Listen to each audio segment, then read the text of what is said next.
Hello friends, good morning. स्वागत है आप सबका सारा होम साइंस एजुकेशन में।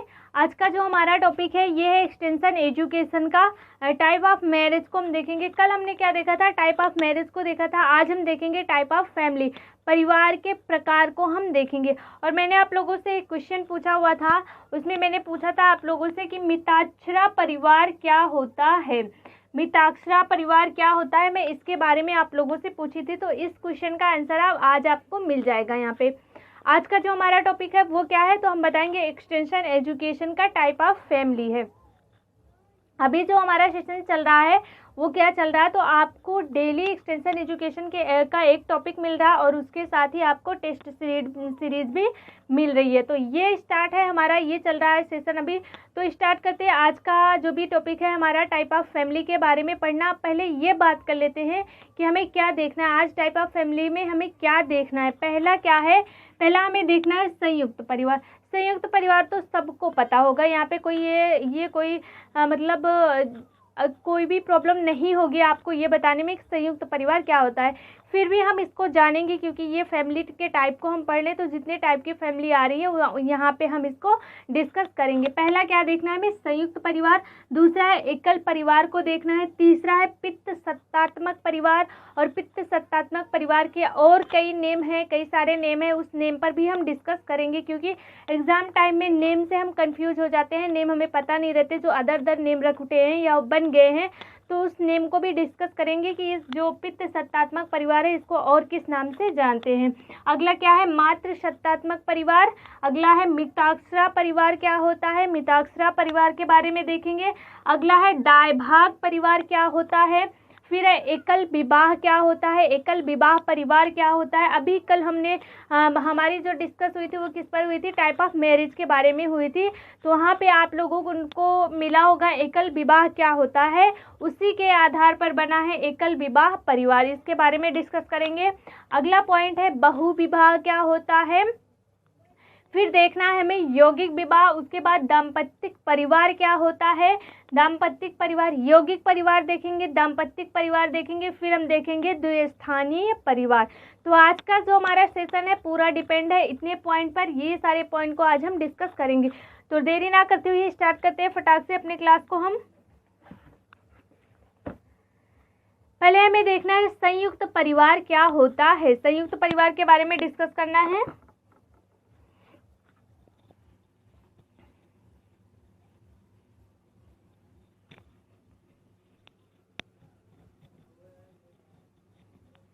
संयुक्त परिवार क्या होता है ये बताना है आपको। तो संयुक्त परिवार ऐसा परिवार होता है जिसमें दो या दो से अधिक पीढ़ियों के लोग एक साथ रहते हैं, एक संपत्ति के भागीदार होते हैं। और जो मेन पॉइंट है इसमें वो क्या है, एक रसोई का बना भोजन भी करते हैं। एक रसोई का बना भोजन करते हैं। इसे ही हम क्या कहते हैं, इसे हम कहते हैं संयुक्त परिवार। संयुक्त परिवार किसे कहते हैं, दो या दो से अधिक पीढ़ियों के लोग रहते हैं जिसमें एक संपत्ति के भागीदार होते हैं, मतलब संयुक्त संपत्ति भी होती है उनकी। और इसमें जो मेन पॉइंट है वो क्या है, आप बताओगे कि एक छत के नीचे रहते हैं, एक छत के नीचे एक साथ रहते हुए एक रसोई का बना भोजन भी करते हैं। उसे ही हम क्या कहते हैं, संयुक्त परिवार कहते हैं। इसमें लिखाने की कोई ज़रूरत नहीं, आपको क्या बताना है संयुक्त परिवार क्या होता है। तो आप बताओगे संयुक्त परिवार वह परिवार होता है जिसमें दो या दो से अधिक पीढ़ी के लोग एक साथ रहते हैं। इसमें आप बताओगे एक साथ रहते हैं, एक छत के नीचे रहते हैं, एक छत के नीचे रहते हैं और क्या होता है इसमें, और हम बताएंगे एक संपत्ति के भागीदार होते हैं, संयुक्त संपत्ति के भागीदार होते हैं। संयुक्त संपत्ति के क्या होते हैं, संयुक्त संपत्ति के भागीदार होते हैं। और जो मेन पॉइंट है जो हमें ध्यान रखना है वो क्या है, एक रसोई का बना भोजन करते हैं। एक रसोई का बना भोजन करते हैं, इसे ही हम क्या कहते हैं, इसे ही हम संयुक्त परिवार कहते हैं। ये पॉइंट कभी भी मत भूलना, ये पॉइंट हमेशा आपको ध्यान रखना होगा कि 2 या 2 से अधिक लोग रहते हैं, 2 या 2 से अधिक पीढ़ी के लोग रहते हैं, एक छत के नीचे रहते हैं, संयुक्त संपत्ति के भागीदार होते हैं। बस उसमें इम्पॉर्टेंट पॉइंट क्या है, तो आप बताओगे एक रसोई का बना भोजन वो करते हैं, उसी को हम क्या कहते हैं, संयुक्त परिवार कहते हैं। आगे बढ़ जाते हैं। अब हमें दूसरा पॉइंट देखना है, एकल परिवार क्या होता है। एकल परिवार क्या होता है ये बात कर लेते हैं हम। आज का जो समाज है, आज के हमारे समाज में आप एकल परिवार को ज्यादा देखोगे, संयुक्त परिवार को कम देखोगे। एकल परिवार वह परिवार होता है जिसमें क्या होते हैं, पति पत्नी रहते हैं, एक कपल रहते हैं, एक पति और पत्नी रहते हैं, पति और पत्नी, और इनके क्या रहते हैं, अविवाहित बच्चे।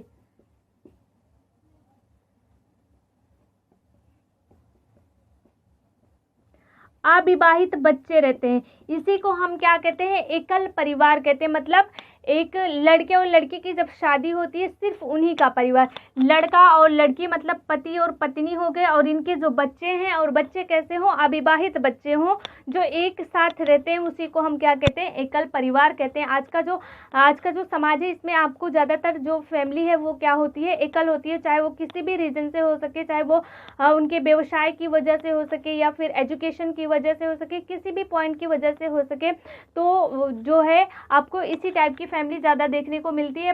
लड़का और लड़की की शादी होते हैं, शादी करते ही वो अपनी अपनी जगह पे शिफ्ट हो जाते हैं, वहाँ पर उनके बच्चे जो भी उनके साथ रहते हैं, जिनकी शादियाँ नहीं हुई है, क्योंकि शादी के बाद आज का जो ज़माना है ना, आज का जो टाइम है, शादी होते ही बच्चे कहीं अपनी फैमिली के साथ कहीं अलग सेटल होने की का सोच लेते हैं, तो वही क्या कहलाता है, एकल परिवार कहलाता है। एकल परिवार में क्या होता है, पति पत्नी रहते हैं और उनके अविवाहित बच्चे आ जाते हैं, वही क्या कहलाता है, एकल परिवार कहलाता है। आगे बढ़ते हैं, आगे देखते हैं। अब इसमें भी कोई प्रॉब्लम नहीं हुई होगी, ये सब तो बहुत ही इजी पॉइंट है, ये सब तो हम स्टार्टिंग से ही पढ़ते आ रहे हैं, कक्षा 8 या 9 से ही पढ़ते आ रहे हैं कि संयुक्त परिवार क्या होता है, एकल परिवार क्या होता है। अब जो आगे हम पढ़ रहे हैं, इसको हम देखते हैं कि इसमें क्या क्या पॉइंट और देखना है।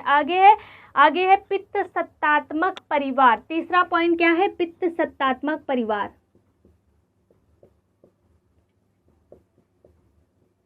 पितृ सत्तात्मक परिवार, इसी को हम क्या कहते हैं, इसी को हम परंपरागत परिवार, और इसके साथ एक नाम से और जानते हैं, शास्त्रीय परिवार। मैं आप लोगों से क्वेश्चन में पूछी थी ना कि शास्त्रीय परिवार क्या होता है, यहाँ आपको आंसर मिल जाएगा। तो तीसरा नंबर क्या देखना हमें, पितृ सत्तात्मक परिवार। पितृ सत्तात्मक परिवार को और किस नाम से जानते हैं, परंपरागत परिवार के नाम से जानते हैं। और अगला पॉइंट क्या है, शास्त्रीय परिवार। आपसे एग्जाम में पितृ सत्तात्मक, परंपरागत या फिर शास्त्रीय परिवार पूछा जाए तो कंफ्यूज नहीं होना है, इसके मीन्स क्या होता है, पितृ सत्तात्मक परिवार होता है। ये तीनों नेम क्या है, एक ही है। अब ये क्या होता है, तो पितृ सत्तात्मक परिवार आप सब जानते हो। पितृ सत्तात्मक परिवार क्या होता है, ऐसा परिवार जिस परिवार का मुखिया क्या हो, पिता हो, पिता के आदेश के अनुसार ही घर के सारे कार्य चलते हैं या किए जाते हैं, उसी को हम क्या कहते हैं, पितृ सत्तात्मक परिवार कहते हैं। परिवार का वह स्वरूप जिसमें परिवार का जो मुखिया होता है वो क्या होता है, मुखिया होता है, वो पिता होता है, और पिता के अनुसार ही, पिता के फादर के अकॉर्डिंग ही उस परिवार में सारे कार्य किए जाते हैं, उसी को हम क्या कहते हैं, पितृ सत्तात्मक परिवार कहते हैं। ये भी समझ में आ गया होगा। फिर से देख लेते हैं एक बार, पितृ सत्तात्मक परिवार क्या होता है, तो आप बताओगे जिस परिवार में उस परिवार का मुखिया, जिस परिवार की बात कर रहे हैं हम, किसी भी परिवार को ले लेते हैं, फैमिली को ले लेते हैं, उस परिवार का मुखिया पिता होता है और बिना पिता के आदेश के घर का कोई भी काम नहीं किया जाता है, वही क्या कहलाता है, पितृ सत्तात्मक परिवार कहलाता है। घर के सभी सारे परिवार पर, फैमिली पर किसका राज होता है, तो एक तरह से हम कह सकते हैं कि पिता का। पिता जो काम कहेगा वही सारे लोग करेंगे घर के, वही क्या होता है, पितृ सत्तात्मक परिवार कहलाता है। आगे हम देख लेते हैं, और इसका तीनों नाम आप याद रखिएगा, पितृ सत्तात्मक, परंपरागत या फिर शास्त्रीय परिवार, ये तीनों इंपॉर्टेंट है। आगे देख लेते हैं, चौथा देख लेते हैं हम। चौथा पॉइंट क्या है, चौथा पॉइंट है मातृ सत्तात्मक परिवार।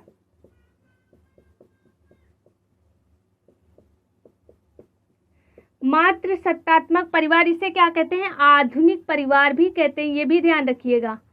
आधुनिक परिवार, मातृ सत्तात्मक परिवार या फिर आधुनिक परिवार। अभी आधुनिक जो रूल है, अभी जो भी प्रेजेंट का क्या रूल है कि अभी आप लोगों ने देखा होगा राशन कार्ड में फादर की जगह मदर का नेम फ्रंट पेज पर आ गया, मतलब मुखिया की जगह जो पहले फादर का नेम होता था वहाँ पर अभी मदर का नेम लिखा जाता है। तो ये क्या हो गया? आधुनिक परिवार, मतलब घर की जो मुखिया होंगी वो क्या होंगी? महिला होंगी। घर की मुखिया माँ होंगी, दादी होंगी, महिला ही होंगी। उसी को हम क्या कहते हैं? मातृ सत्तात्मक परिवार कहते हैं। जिस परिवार का स्वरूप जहाँ पर महिला मुखिया के रूप में होती है उसे हम क्या कहते हैं? मातृ सत्तात्मक परिवार कहते हैं। अभी आप लोगों ने पितृ सत्तात्मक परिवार देखा, वहाँ पर सत्ता किसके नाम चलती थी? पिता के नाम पर।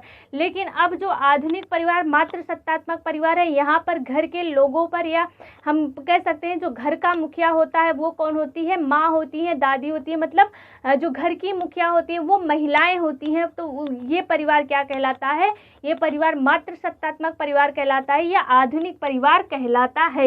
ये नेम भी याद रखिएगा। आधुनिक परिवार पूछा जाए तो भी मातृ सत्तात्मक बताएंगे और मातृ सत्तात्मक पूछा जाएगा तो यहाँ पे कंफ्यूजन नहीं होगी। आपको पता है मातृ सत्तात्मक में सत्ता माता के नाम से चलता है, माता के अकॉर्डिंग चलता है, मदर के अकॉर्डिंग चलता है। इसी को हम क्या कहते हैं? इसी को हम कहते हैं मातृ सत्तात्मक परिवार। आगे देख लेते हैं, आगे 5वां पॉइंट देख लेते हैं हम।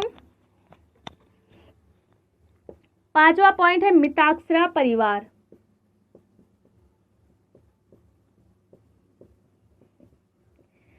मिताक्षरा परिवार क्या होता है इस बारे में डिस्कस कर लेते हैं। मिताक्षरा परिवार क्या होता है? जन्म से ही जो पिता का संपत्ति होती है उस पर पुत्र का अधिकार हो जाता है। इसी को हम क्या कहते हैं? मिताक्षरा परिवार कहते हैं। मिताक्षरा परिवार क्या होता है? जन्म से पुत्र पिता के संपत्ति का अधिकारी हो जाता है। इसी को हम क्या कहते हैं? मातृ सत्तात्मक इसी को हम क्या कहते हैं? मिताक्षरा परिवार कहते हैं। मिताक्षरा परिवार क्या होता है? कोई भी फैमिली हो उसमें जब लड़का जन्म ले लेता है तो उस लड़के को उसके पिता की जो भी संपत्ति है जन्म से ही उसका अपने पिता के संपत्ति पर पूर्ण अधिकार हो जाता है, या एक तरीके से हम कह सकते हैं वह संपत्ति का अधिकारी हो जाता है। इसी को हम क्या कहते हैं? मिताक्षरा परिवार कहते हैं। फिर से सुन लीजिए, लिखने की कोई ज़रूरत नहीं है। मुझे लग रहा है यहाँ पे आप लोग नोट कर लीजिए, मैं दोबारा से रिपीट कर दे रही हूँ। मिताक्षरा परिवार